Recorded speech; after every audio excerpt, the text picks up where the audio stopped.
যে মেয়েটারে এতদিন আপনারা প্রশংসা জোয়ারে বাসাইছেন, কুইন উপাধি দিয়েছেন, বিভিন্ন ধরনের কথা দিয়ে তারে তারে উপরে উঠেছেন, কিন্তু হঠাৎ এই মেয়েটার নামে আপনারা বদনাম ছড়াইতে আছেন বিভিন্ন সোশ্যাল মিডিয়াতে, বিভিন্ন প্ল্যাটফর্মে বা বিভিন্ন কথা ফেসবুকের মাধ্যমে। হঠাৎ কী যে হইল? হ্যাঁ, গতকালকে যে মেয়েটা সেনাবাহিনীর সাথে বিভিন্ন ধরনের কথা বাক বিতণ্ডা জড়াইছিল, সেই কথার জন্য ওই মেয়েটা অনুতপ্ত। ওই মেয়েটা বলতেছে যে যে আমি গতকালকে যেসব কথাবার্তা বলছি সেনাবাহিনীর সাথে, তার জন্য আমি ক্ষমা প্রার্থী। কিন্তু আপনারা গতকালকার থেকে গত কিছুদিনের কথা চিন্তা করেন যে আন্দোলনের সময় এই মেয়েটা অনেক কিছুর অবদান রাখছে।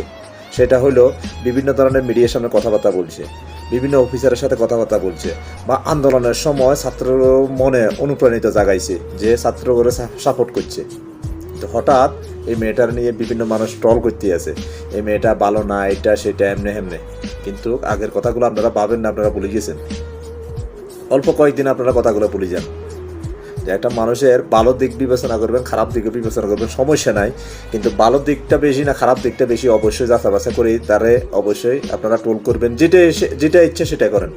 কিন্তু গতকালকে সেনাবাহিনীর সাথে এই মেয়েটা কাজটা ঠিক করে নাই, কারণ সেনাবাহিনী আমাদের দেশের জন্য এটা গর্বের বিষয়। কিন্তু এই ধরনের সেনাবাহিনীর সাথে আমরা যদি অপমান সেনাবাহিনীর করি, তাহলে আমাদের দেশের আর অস্তিত্ব বলতে কিছুই থাকে না।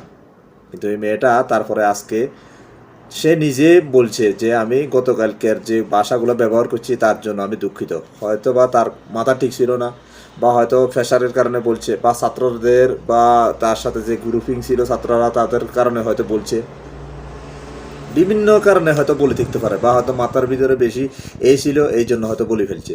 এই কারণে সে আবার অনুতপ্ত কথাগুলো বলার জন্য। কিন্তু সে যে আন্দোলনের সময় বিভিন্ন ধরনের কথাবার্তা বলছে, ছাত্রদের মনে অনুপ্রাণিত জাগাইছে, বা কি কইছেন বিভিন্ন মিডিয়ার সাথে সামনাসামনি হয়ে কথা বলছে, সেনাবাহিনীর সাথে কথা বলছে, পুলিশের সাথে কথা বলছে, এভরিথিং সব কিছুই করছে।